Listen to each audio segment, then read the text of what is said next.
السلام عليكم ورحمة الله وبركاته.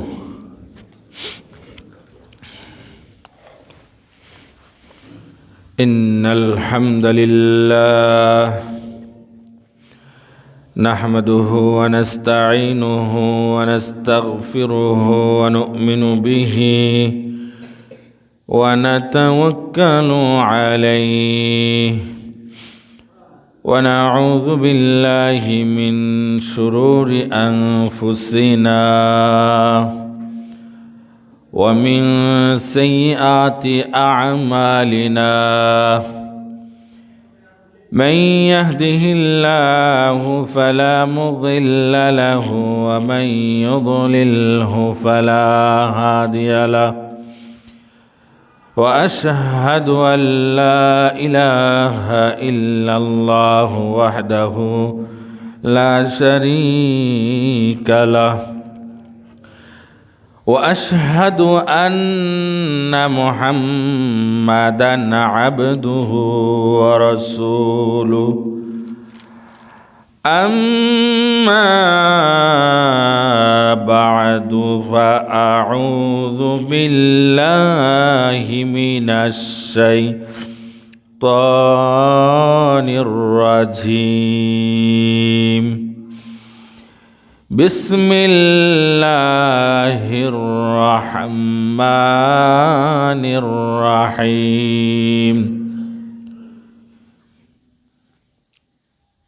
إياك نعبد وإياك نستعين. صدق الله العظيم. إن الله وملائكته يصلون على النبي يا أيها الذين آمنوا صلوا عليه وسلموا تسليما. اللهم صل على سيدنا مولانا محمد وعلى آل سيدنا مولانا محمد. اللهم صل على سيدنا مولانا محمد وعلى آل سيدنا مولانا محمد صلى الله عليه وسلم. আলহামদুলিল্লাহ, সমস্ত প্রশংসা নিবেদন করছি সেই মহান আল্লাহ রাব্বুল ইজ্জত ওয়াল জালালের, যে মহান আল্লাহ রাব্বুল ইজ্জত ওয়াল জালাল আমাদেরকে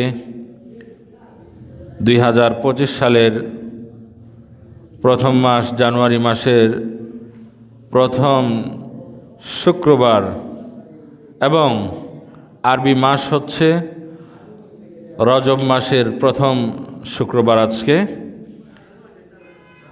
এই জানুয়ারি মাসের প্রথম এবং রজব মাসের প্রথম শুক্রবারে বাড়িয়ারটেক জামে মসজিদে যথাসময়ে এসে উপস্থিত হওয়ার তৌফিক দান করেছেন। সেজন্য আমরা খুশি হয়ে কালিমাতুশ শুকুর আদায় করি, দিল থেকে বলি আলহামদুলিল্লাহ। সালাত ও সালাম পেশ করছি আল্লাহর হাবিব সাল্লাল্লাহু আলাইহি ওয়াসাল্লামের প্রতি। প্রিয় উপস্থিতি, আমি আপনাদের সামনে পবিত্র কোরআনের অত্যন্ত গুরুত্বপূর্ণ একটি আয়াত তেলাওয়াত করেছি। একটি তাফসিরের মধ্যে এসেছে মহান আল্লাহ সুবহানাহু ওয়া তাআলা যুগে যুগে যত আসমানি কিতাব নাজিল করেছেন তার সারমর্ম হচ্ছে আল কোরআন। বলুন সুবহানাল্লাহ। এই কোরআন হচ্ছে আল্লাহ সুবহানাহু ওয়া তাআলার পক্ষ থেকে সর্বশেষ এবং সর্বশ্রেষ্ঠ আসমানি কিতাব। আর কোনো নবী রাসূল আল্লাহ সুবহানাহু ওয়া তাআলা প্রেরণ করবেন না, কোনো আসমানি গ্রন্থ নাজিল করবেন না। সর্বশেষ এবং সর্বশ্রেষ্ঠ রাসূল আল্লাহর হাবিব সাল্লাল্লাহু আলাইহি ওয়াসাল্লামের উপর আল্লাহ সুবহানাহু ওয়া তাআলা দীর্ঘ 23 বছরে আসমানি গ্রন্থ কালামুল্লাহ তথা আল্লাহর কালাম, আল্লাহর বাণী আল কোরআন নাজিল করেছেন, যার মধ্যে যুগ সমস্যার সমাধান আল্লাহ সুবহানাহু ওয়া তাআলা তুলে ধরেছেন। বলুন সুবহানাল্লাহ। প্রিয় হাজিরিন, বলছিলাম যুগে যুগে আল্লাহ সুবহানাহু ওয়া তাআলা যত আসমানি গ্রন্থ নাজিল করেছেন তার সারাংশ হচ্ছে আল কোরআন। আল কোরআন অধ্যয়ন করলে, হৃদয়ঙ্গম করলে আমরা বুঝতে পারবো যে পূর্ববর্তী আসমানি গ্রন্থে কি কি ছিল তার একটা ধারণা কিন্তু হবে আমাদের। এবং সারা কোরআন শরীফের মধ্যে কি আছে, কি বলা আছে, কোরআন আমাদের থেকে কি চান, কোরআন আমাদের থেকে কি চায় সেটা আছে সূরাতুল ফাতিহার মধ্যে। বলে সুবহানাল্লাহ। এজন্য সূরাতুল ফাতিহাকে বলা হয় উম্মুল কোরআন, কোরআনের মা। কোরআনের মা মানে এই সূরা থেকে অন্যান্য সূরা জন্ম হয়েছে, এই সূরা থেকে, ব্যাপারটা এরকম নয়, বরং গুরুত্বারোপ করতে গিয়ে এই সূরাকে বলা হয় উম্মুল কোরআন। আর এই সূরার মধ্যে এমন একটি আয়াত রয়েছে যে আয়াতটা হচ্ছে আরো গুরুত্বপূর্ণ আয়াত। এই সূরার সারাংশ তথা এক কথায় যদি বলি, পূর্ববর্তী যত আসমানি গ্রন্থ আল্লাহ সুবহানাহু ওয়া তাআলা নাজিল করেছিলেন, সর্বশেষ এবং সর্বশ্রেষ্ঠ যে গ্রন্থ আল কোরআন আল্লাহ সুবহানাহু ওয়া তাআলা যে নাজিল করেছেন, এই সবগুলোর সারাংশ হচ্ছে, এক কথায় যদি প্রকাশ করি, যার ব্যাখ্যা বিশ্লেষণ অনেক দীর্ঘ, কিন্তু অল্প করে যেটা বলা আছে সেটা হচ্ছে ইয়াকা না'বুদু ওয়া ইয়াকা নাস্তাঈন। বলুন সুবহানাল্লাহ। হে আল্লাহ, কেবলমাত্র আপনারই ইবাদত করি। আমাদেরকে কার ইবাদত করার জন্য আল্লাহ সুবহানাহু ওয়া তাআলা প্রেরণ করেছেন? আল্লাহরই। দেখবেন সারা কোরআন শরীফে এটাই আছে, ওয়া ইয়াকা নাস্তাঈন, আল্লাহ আমার যা প্রয়োজন আপনার কাছেই চাই। তো এই ছোট আয়াতের মধ্যে তো সব আছে। এটাই কোরআন সুন্নাহর কথা। এই আয়াতটা বুঝলে আমরা বুঝতে পারবো আমাদের করণীয় কি। ইয়াকা না'বুদু ওয়া ইয়াকা নাস্তাঈন, হে আল্লাহ কেবলমাত্র আপনারই ইবাদত করি, আপনার কাছেই চাই। এজন্য আমরা দোয়া কুনুতের মধ্যেও বলি আল্লাহুম্মা ইয়াকা না'বুদু ওয়া লাকা নুসাল্লি ওয়া নাসজুদু ওয়া ইলাইকা নাসআ ওয়া নাহফিদু ওয়া নারজু রাহমাতাকা ওয়া নাখশা আযাবাকা ইন্না আযাবাকা বিল কুফফারি মুলহিক। আমাদের ইবাদত, আমাদের রুকু, সেজদা, তাসবিহ, যাবতীয় ইবাদত কার জন্য হবে? আল্লাহর জন্য হবে। প্রিয় হাজরিন, বলছিলাম অত্যন্ত গুরুত্বপূর্ণ একটি আয়াত হচ্ছে ইয়াকা না'বুদু ওয়া ইয়াকা নাস্তাঈন। আল্লাহ সুবহানাহু ওয়া তাআলা সর্বপ্রথম পূর্ণাঙ্গ সূরা নাজিল করেছেন সূরাতুল ফাতিহা। আরও পূর্ণাঙ্গ সূরা আছে, কিন্তু প্রথম যে পূর্ণাঙ্গ সূরা সেটি হচ্ছে সূরাতুল ফাতিহা। প্রথম যে ওহী আল্লাহর হাবিব সাল্লাল্লাহু আলাইহি ওয়াসাল্লামের উপর অবতীর্ণ হয়েছিল হেরা গুহায়, সূরা আলাকের 5 আয়াত। ইকরা বিসমি রাব্বিকাল্লাযী খালাক খালাকাল ইনসানা মিন আলাক ইকরা ওয়া রাব্বুকাল আকরাম আল্লাযী আল্লামা বিল কলম আল্লামাল ইনসানা মা লাম ইয়ালাম। এই আয়াত 5খানা নাজিল হওয়ার পরে কিছুদিন ওহী আসা বন্ধ থাকলো। রাসূলুল্লাহ সাল্লাল্লাহু আলাইহি ওয়াসাল্লাম পেরেশান হয়ে গেলেন, যে যিনি আমার কাছে আসতেন আল্লাহ সুবহানাহু ওয়া তাআলার পক্ষ থেকে বার্তা নিয়ে, তিনি কেন আসেন না? হঠাৎ একদিন আল্লাহর হাবিব সাল্লাল্লাহু আলাইহি ওয়াসাল্লাম লক্ষ্য করলেন আসমান এবং জমিনের মাঝখানে স্বর্ণের একটা চেয়ারের মধ্যে জিবরাইল আলাইহিস সালাম বসে আছেন। মা বাইনাস সামাওয়াতি ওয়াল আরদ, আসমান এবং জমিনের মাঝখানে একটি স্বর্ণের চেয়ারে বসে আছেন। এরপরে আল্লাহ সুবহানাহু ওয়া তাআলার পক্ষ থেকে জিবরাইল আলাইহিস সালাম পূর্ণাঙ্গ সূরা সূরাতুল ফাতিহা আল্লাহর হাবিব সাল্লাল্লাহু আলাইহি ওয়াসাল্লামের উপর নাজিল করেন। বলুন সুবহানাল্লাহ। অত্যন্ত গুরুত্বপূর্ণ একটি সূরা। পবিত্র কোরআনের 114 খানা যে সূরা রয়েছে তার মধ্যে সবচাইতে গুরুত্বপূর্ণ সূরা হচ্ছে সূরাতুল ফাতিহা। ফাতিহা মানে হচ্ছে সূচনা, প্রারম্ভিকা। আর এটাও তো আমরা দেখে থাকি যে পবিত্র কোরআনের প্রথম সূরাই হচ্ছে সূরাতুল ফাতিহা। আরও অনেকগুলো নাম রয়েছে, যেমন উম্মুল কোরআন, কোরআনের মা, সূরাতুশ শিফা, মুক্তির সূরা।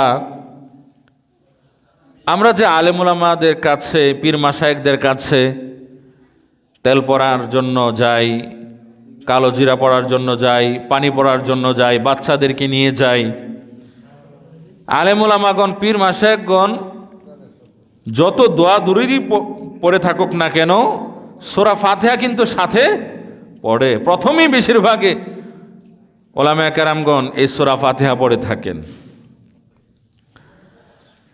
এটা এত গুরুত্বপূর্ণ একটি সূরা। এই সূরার আরেকটি নাম হচ্ছে সূরাতুল সুয়াল, প্রার্থনার সূরা, চাওয়ার সূরা।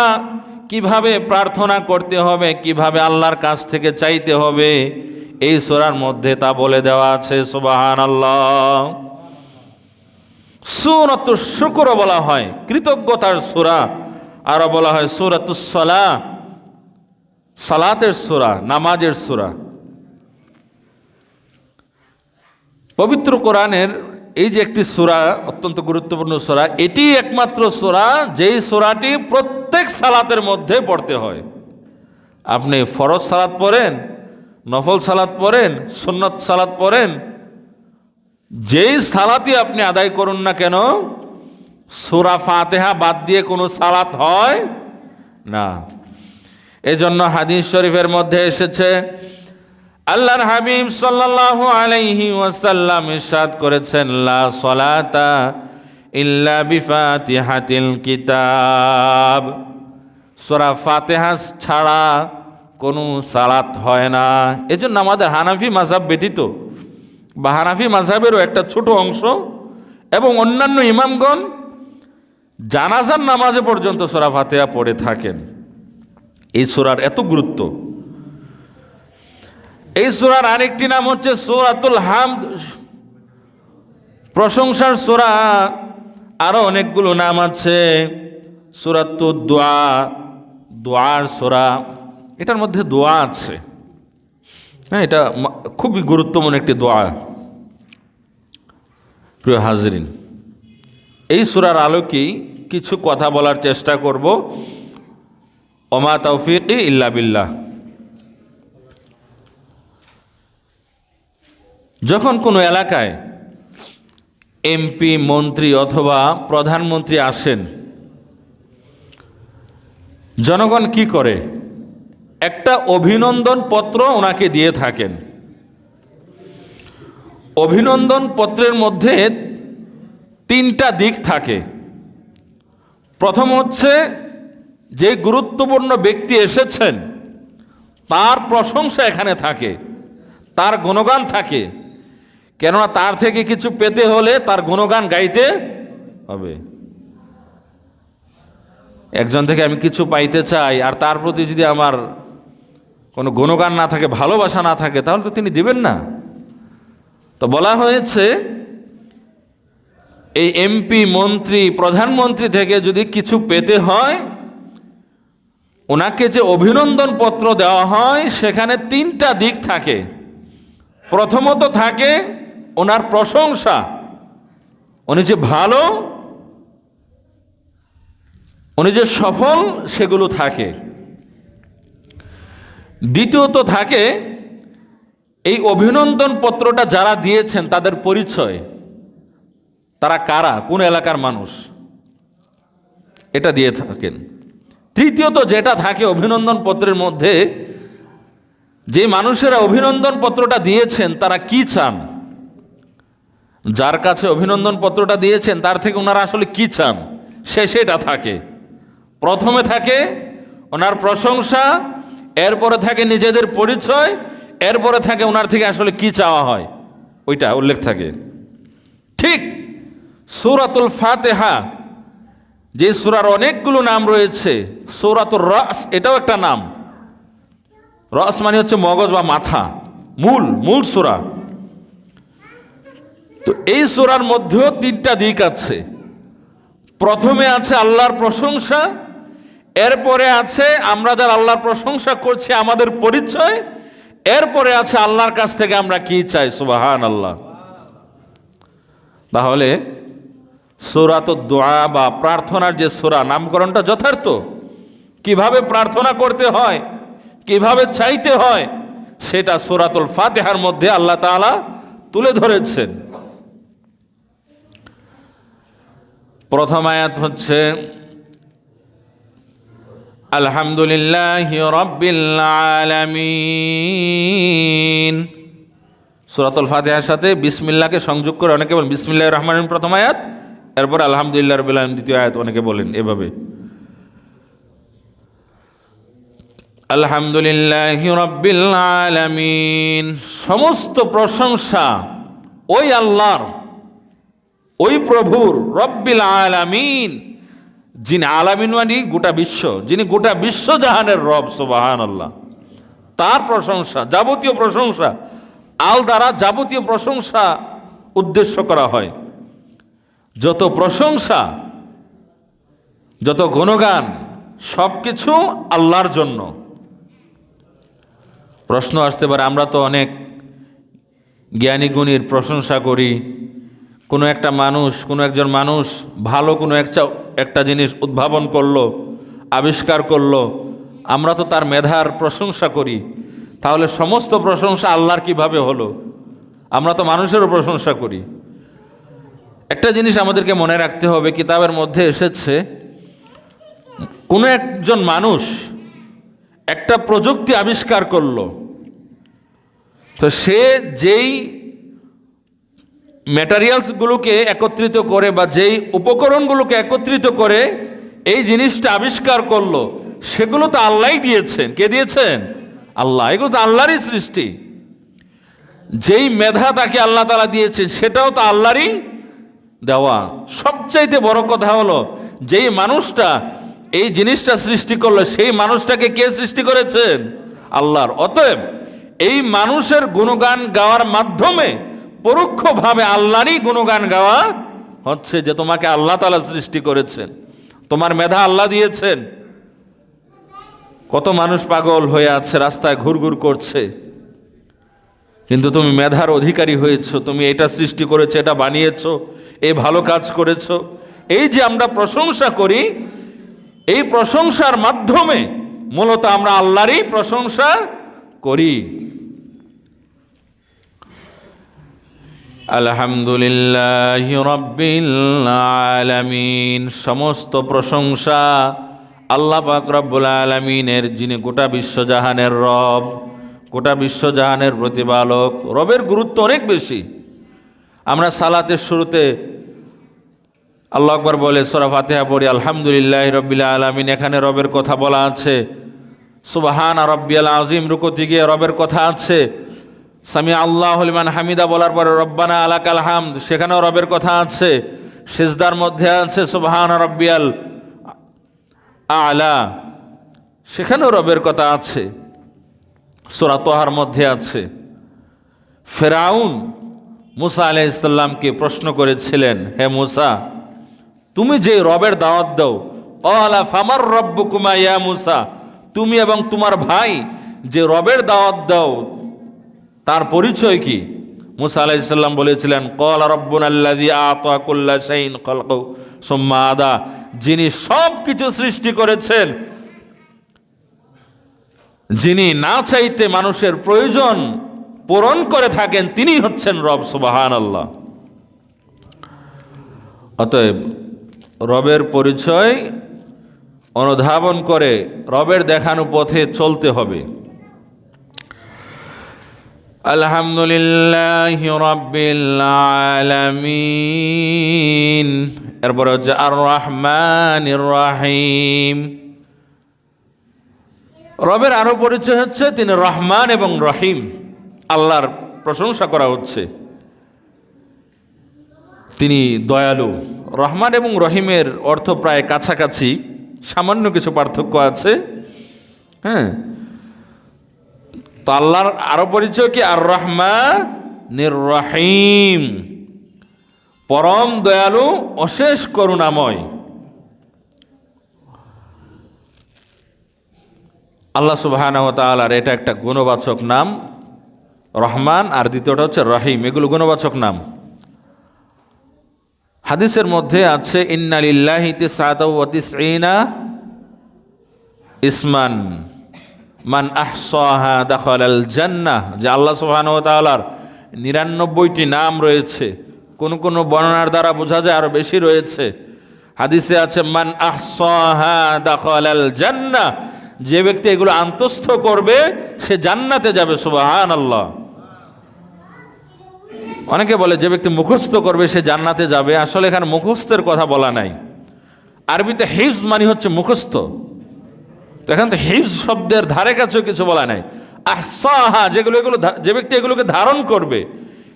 আল্লাহর গুণবাচক নামের যে অর্থ, এর আলোকে যে ব্যক্তি জীবন যাপন করবে, এর যে দাবি, সেই দাবি অনুযায়ী যে ব্যক্তি জীবন যাপন করবে, এক কথা ইসলামের উপর যে ব্যক্তি জীবন যাপন করবে সে ব্যক্তি জান্নাতে যাবে। সুবহানাল্লাহ।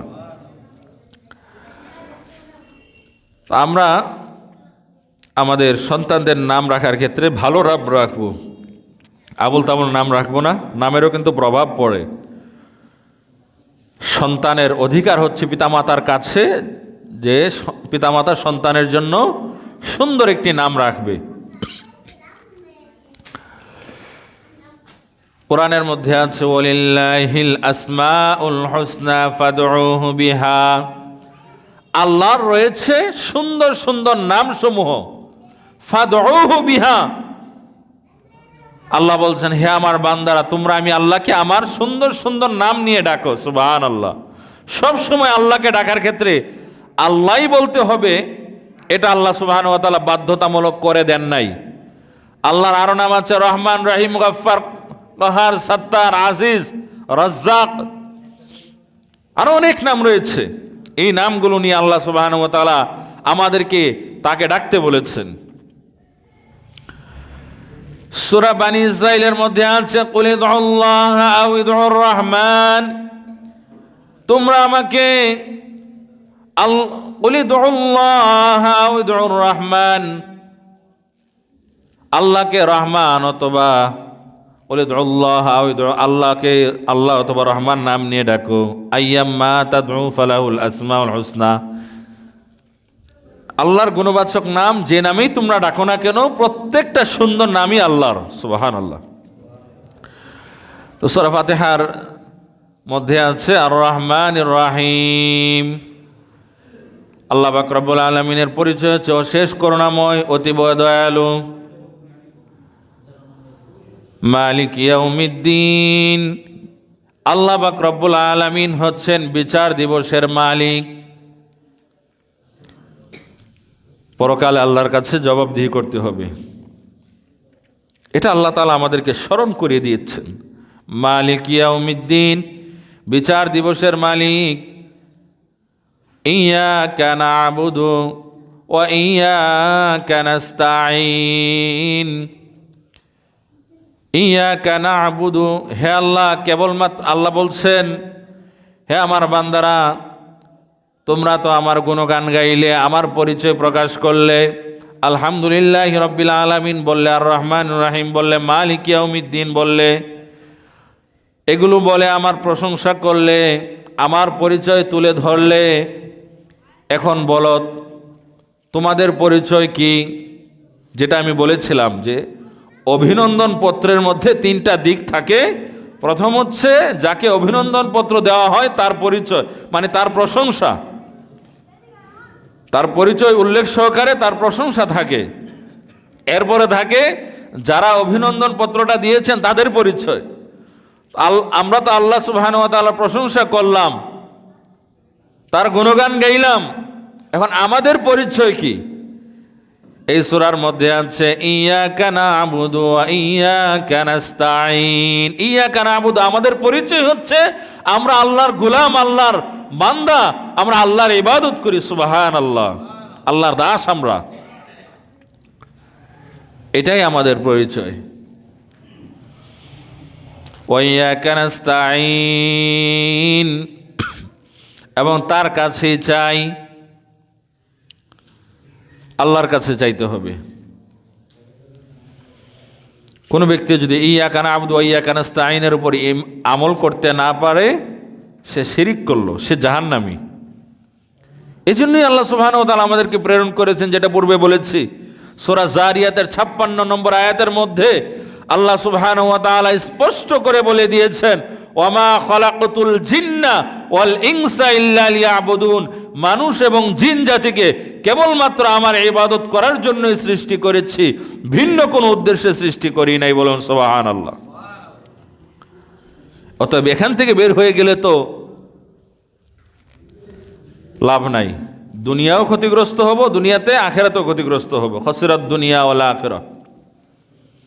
কোরআনে আছে ইন্নাল্লাহা লা ইয়াগফিরু আন ইউশরাকা বিহি ওয়া ইয়াগফিরু মা দুনা যালিকা লিমান ইয়াশা। আল্লাহ সুবহানাহু ওয়া তাআলা তার বান্দার যে কোনো গুনাহ চাইলে তিনি ক্ষমা করে দিতে পারেন, সেটা জাহান্নামের শাস্তি আস্বাদন করিয়ে হতে পারে অথবা শাস্তি না দিয়েও হতে পারে। আল্লাহ বলছেন কিন্তু শিরকের গুনাহ আমি কোনোভাবেই ক্ষমা করব না। শিরিক যে করল সে ব্যক্তি চিরস্থায়ীভাবে জাহান্নামে যাবে। কাফের যেরকম চিরস্থায়ীভাবে জাহান্নামে থাকবে, মুশরিক ব্যক্তি অনুরূপ চিরস্থায়ীভাবে জাহান্নামে থাকবে। এজন্য ইয়াকা না'বুদু ওয়া ইয়াকা নাস্তাঈনের উপর আমাদেরকে সঠিকভাবে আমল করতে হবে। কিন্তু আমরা এটাও বলেছি, বারবার বলি, যে শিরকে লিপ্ত ব্যক্তি কখনোই শিরককে শিরিক মনে করে না। অন্যান্য যত অপরাধ আছে সেই অপরাধে লিপ্ত ব্যক্তি অপরাধীকে অপরাধ মনে করে, মনে করার পরেও সে অপরাধ করে, স্বভাবে হোক অভাবে হোক যেভাবেই হোক। যেহেতু অপরাধকে অপরাধ মনে করে অপরাধ করে, সেহেতু জীবনের যে কোনো মুহূর্তে আল্লাহর কাছে ক্ষমা চেয়ে সে পুত পবিত্র হতে পারে।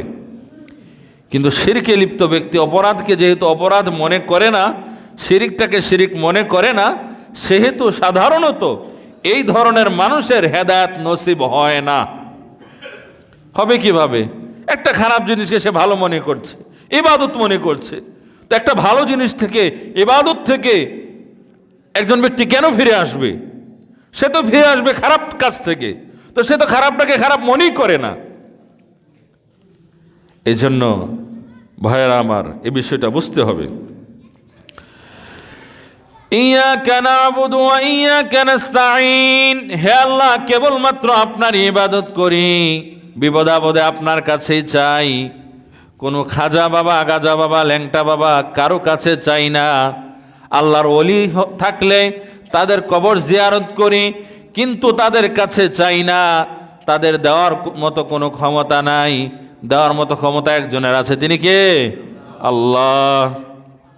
তা আল্লাহর ইবাদত করি, আল্লাহর কাছেই চাই, এটাই হচ্ছে আমাদের পরিচয়। আমরা আল্লাহর বান্দা, আমাদেরকে নিরন্তর আল্লাহর ইবাদত করে যেতে হবে, আল্লাহর কাছেই চাইতে হবে যা কিছু চাওয়ার। হাদিস শরীফের মধ্যে আছে যে তোমার যত প্রয়োজন তুমি আল্লাহর কাছে চাও, সাহায্য প্রার্থনা করো আল্লাহর, ওয়াইযা সালাকা ইবাদি আন্নী ফাইন্নী করিব, এগুলো হচ্ছে কোরআনের আয়াত। আমার বান্দারা যখন আমার কাছে চায়, ফাইন্নী করিব, আমি তো নিকটই আছি। উজিবু দাওয়াতাদ দাঈ ইযা দাআন, যখন আমার বান্দা আমার কাছে চায় তখন আমি তার চাওয়াকে পূর্ণতা দান করি। সুবহানাল্লাহ। চাইতে হবে আল্লাহর কাছে, এই জায়গায় ত্রুটি থাকলে হবে না। কিন্তু এই জায়গাতেই ত্রুটি অনেকের থাকে। এই জন্য সূরা ইউসুফের 106 নম্বর আয়াতের মধ্যে আল্লাহ সুবহানাহু ওয়া তাআলা বলছেন, ওয়ামা ইউমিনু আকসারুহুম বিল্লাহি ইল্লা ওয়া হুম মুশরিকুন। আল্লাহ বলছেন অধিকাংশ মানুষ আল্লাহকে বিশ্বাস করা সত্ত্বেও তারা মুশরিক। আমরা তো মনে করি আল্লাহকে তো আমরা বিশ্বাস করি, পরকাল বিশ্বাস করি, রসুল বিশ্বাস করি, আল্লাহকে ভালোবাসি, রসুলকে ভালোবাসি, সত্য। কিন্তু আল্লাহকে বিশ্বাস করলে, রসুলকে বিশ্বাস করলে, পরকালকে বিশ্বাস করলে কোনো ব্যক্তি মুশরিক হতে পারবে না, সেই কথা কোথাও বলা নাই। এই দেখুন, ইয়াকা না'বুদু ওয়া ইয়াকা নাস্তাঈনের অর্থ কি আরেকটু বলি। আল্লাহ আপনারই ইবাদত করি, আপনার কাছে চাই, এটার অর্থ এটা নয় যে আপনারও ইবাদত করি, আপনার কাছেও চাই, এটা অর্থ নয়। কেউ যদি এইভাবে অর্থ করে আল্লাহ আপনারও ইবাদত করি, আপনার কাছেও চাই, তার মানে হচ্ছে সে আল্লাহর ইবাদত করে আবার গায়রুল্লাহরও ইবাদত করে। এই জন্য সে এভাবে বলছে যে আপনারও ইবাদত করি, মানে অন্যেরও ইবাদত করি, আপনারও করি। আপনার কাছেও চাই মানে অন্যের কাছেও চাই, আপনার কাছেও চাই না, এটা অর্থ না। অর্থ হচ্ছে আপনারই ইবাদত করি, আর কারো ইবাদত করি না, আপনার কাছেই কেবল চাই, আর কারো কাছে চাই না। সুবহানাল্লাহ। অর্থটা বুঝতে হবে। যখন আমরা 5 ওয়াক্ত সালাতে স্বীকারোক্তি দিলাম আল্লাহ কেবলমাত্র আপনারই ইবাদত করি, যেই মুখ দিয়ে আমরা বললাম কেবলমাত্র আপনারই ইবাদত করি, যেই মুখ দিয়ে বললাম কেবলমাত্র আল্লাহ আপনার কাছে যাই, যে স্বীকারোক্তি আমরা দিলাম, এরপরে কি আমরা গায়রুল্লাহর ইবাদত করতে পারি? পারি না। গায়রুল্লাহর কাছে চাইতে পারি না। যেটা বলছিলাম সূরা ইউসুফের 106 নম্বর আয়াতের মধ্যে আল্লাহ তাআলা বলছেন অধিকাংশ মানুষ আমি আল্লাহকে বিশ্বাস করা সত্ত্বেও মুশরিক, জাহান্নামী। কোরআনের শুরুতেও এটা আছে, সূরা বাকারার মধ্যে আছে 8 নম্বর আয়াতের মধ্যে বোধহয়, ওয়া মিনান নাসি মান ইয়াকুলু আমান্না বিল্লাহি ওয়া বিল ইয়াউমিল আখিরি ওয়া মা হুম বিমুমিনিন। আল্লাহ বলছেন আর মানুষের মধ্যে অনেক মানুষ আছে মাইয়াকুল, যারা বলে, যারা দাবি করে আমান্না বিল্লাহ, আমরা আল্লাহকে বিশ্বাস করি, ওয়া বিল ইয়াউমিল আখির, পরকালকে বিশ্বাস করি, ওয়া মা হুম বিমুমিনিন। আল্লাহ বলছেন তারা আল্লাহকে বিশ্বাস করা সত্ত্বেও, পরকালকে বিশ্বাস করা সত্ত্বেও, ওয়া মা হুম বিমুমিনিন, তারা মুমিন হতে পারে নাই, তারা মুমিন না। অতএব শুধু দাবি করলাম, দাবি করলে হবে না, দাবি অনুযায়ী আমল করতে হবে। প্রিয় হাজিরিন, আল্লাহর প্রশংসা আমরা করলাম, আলহামদুলিল্লাহি রাব্বিল আলামিন আর রহমানির রহিম মালিক ইয়াউমিদ্দিন। এখানে আল্লাহর পরিচয় আছে, আল্লাহর প্রশংসা আছে। এরপরে আমরা আল্লাহর কাছে নিজেদের পরিচয় দিলাম, ইয়াকা না'বুদু ওয়া ইয়াকা নাস্তাঈন। হে আল্লাহ কেবলমাত্র আমরা আপনারই ইবাদত করি, আপনার কাছে চাই। আল্লাহ আমরা আপনার গোলাম, আল্লাহ আপনার দাস, আপনার বান্দা, আপনার কাছ থেকে আমরা বিনিময় চাই। এরপরে আল্লাহর কাছে আমরা কি চাই? আল্লাহর প্রশংসা করলাম, নিজেদের পরিচয় দিলাম, এরপরে কি চাই সেটা আছে। ইহদিনাস সিরাতাল মুস্তাকিম। হে আল্লাহ আপনার যে প্রশংসা করলাম, আমাদের পরিচয় দিলাম, এখন আমরা আপনার কাছে চাচ্ছি সেটা হচ্ছে ইহদিনাস সিরাতাল মুস্তাকিম। হে আল্লাহ আপনি আমাদেরকে সরল সঠিক জান্নাতের পথ দেখান। সুবহানাল্লাহ। সরল সঠিক পথ দেখান, জান্নাতের পথ দেখান। জান্নাতের পথ কোনটা সেটা রয়েছে সূরা ইয়াসিনের 61 নম্বর আয়াতের মধ্যে। আল্লাহ সুবহানাহু ওয়া তাআলা বলছেন ওয়া আনি'বুদুনি হাযা সিরাতুম মুস্তাকিম, বান্দা আমার ইবাদত করো, হাযা সিরাতুম মুস্তাকিম, এটাই হচ্ছে সরল সঠিক পথ, এটাই হচ্ছে জান্নাতে যাওয়ার পথ। বলি সুবহানাল্লাহ। তাহলে আমাদের পরিচয় দিতে গিয়ে তো আমরা সেটাই বলছি, ইয়াকা না'বুদু, আল্লাহ কেবলমাত্র আপনার ইবাদত করি, ওয়া ইয়াকা নাস্তাইন, আপনার কাছেই চাই। এরপরে হচ্ছে ইহদিনাস সিরাতাল মুস্তাকিম, আল্লাহ সরল সঠিক পথ দেখান। সরল সঠিক পথ কোনটা সেটা আবার সূরা ইয়াসিনের 61 নম্বর আয়াতের মধ্যে আছে, ওয়া আনি'বুদুনি, আমার ইবাদত করো, হাযা সিরাতুম মুস্তাকিম, এটাই হচ্ছে সরল সঠিক পথ, এটাই হচ্ছে জান্নাতে যাওয়ার পথ। আরো আছে, আল্লাহ বলছেন ওয়া আন্না হাযা সিরাতি মুস্তাকিমা, আল্লাহর ইবাদতের মধ্যেই রয়েছে সিরাতুম মুস্তাকিম, সরল সঠিক পথ, জান্নাতে যাওয়ার পথ। ইসলামই হচ্ছে সিরাতুম মুস্তাকিম। আল্লাহ বলছেন ফাত্তাবিউ, এই পথেরই অনুসরণ করো, ওয়ালা তাত্তাবিউস সুবুল, আরো যত পথ মত রয়েছে সেগুলোর অনুসরণ করো না। আরো যত বিশ্বাস রয়েছে, মতবাদ রয়েছে, ধর্ম রয়েছে, তরিকা রয়েছে, সেগুলোকে বর্জন করো।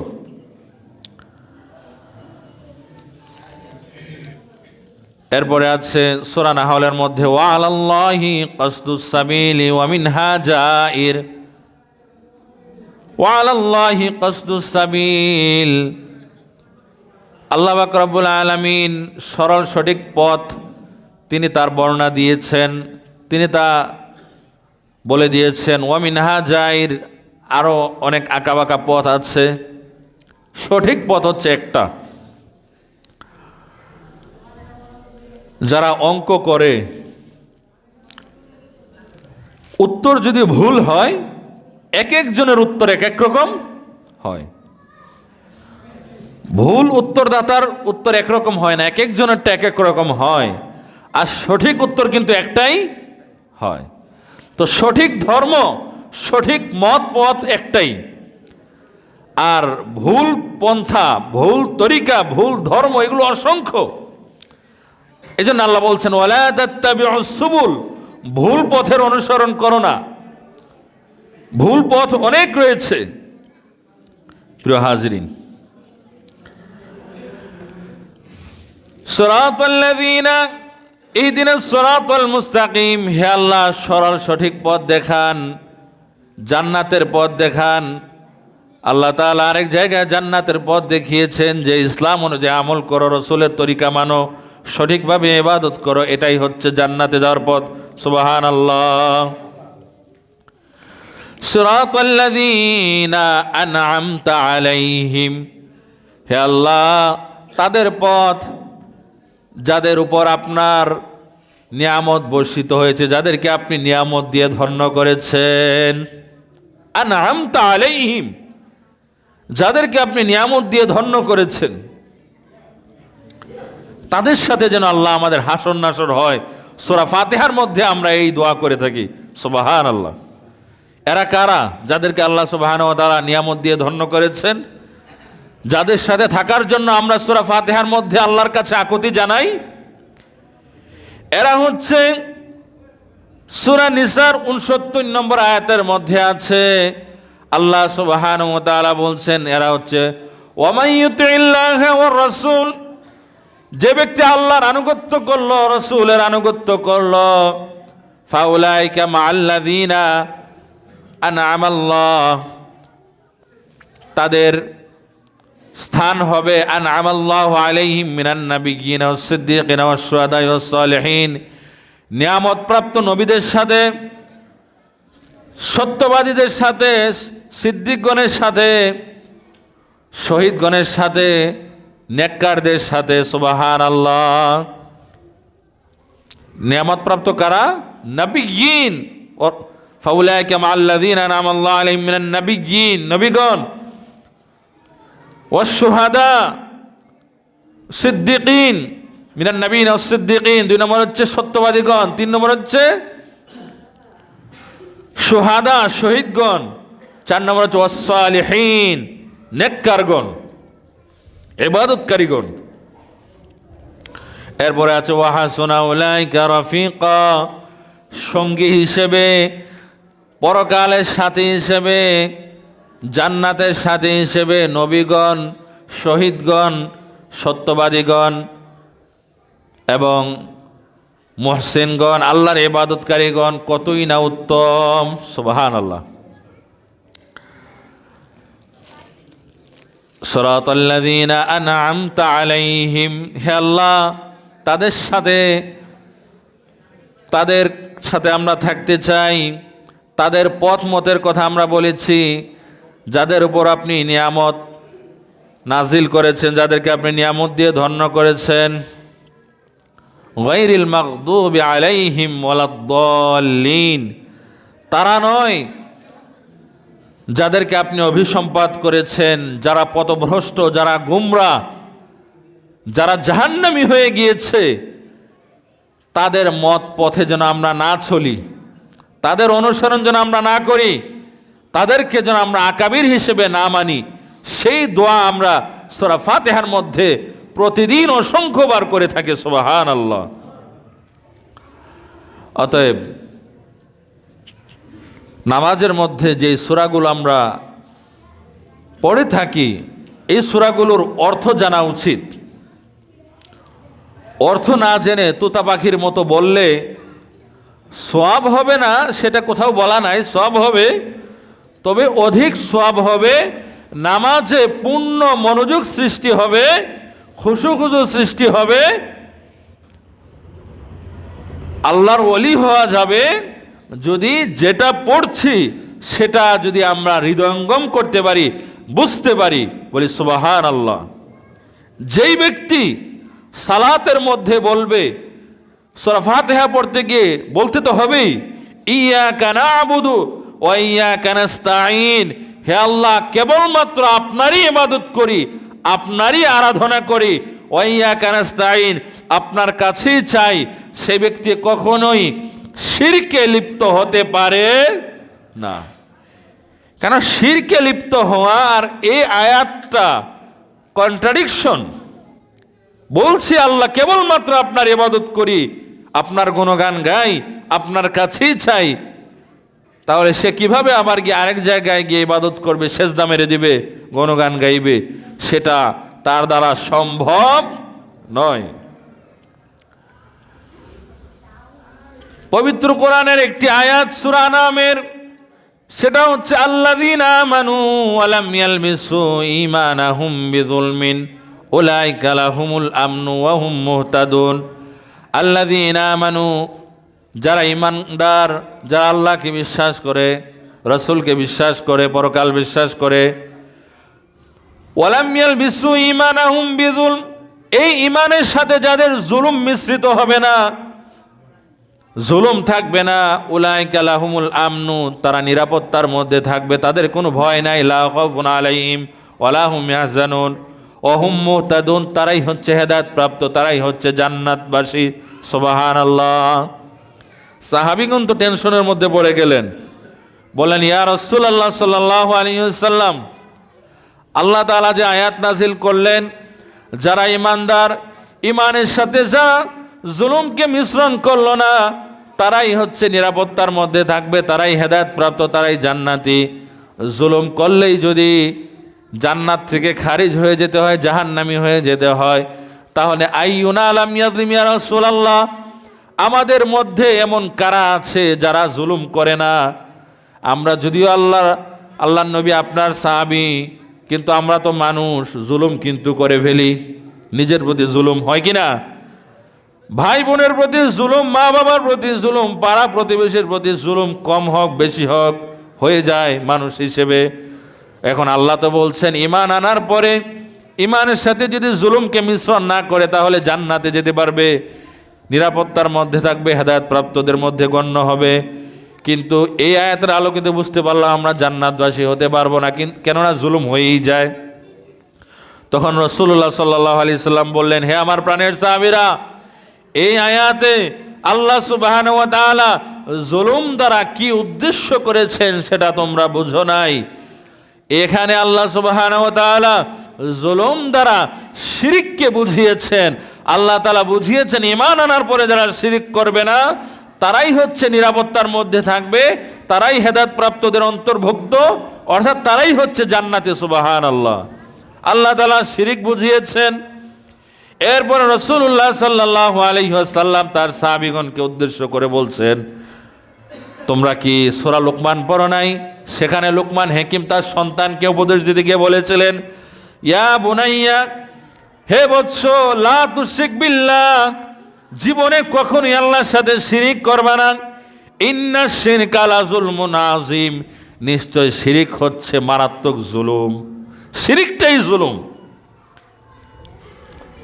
তাহলে সবচাইতে বড় জুলুম হচ্ছে যে ব্যক্তি শিরকে লিপ্ত হলো, মুশরিক হয়ে গেল।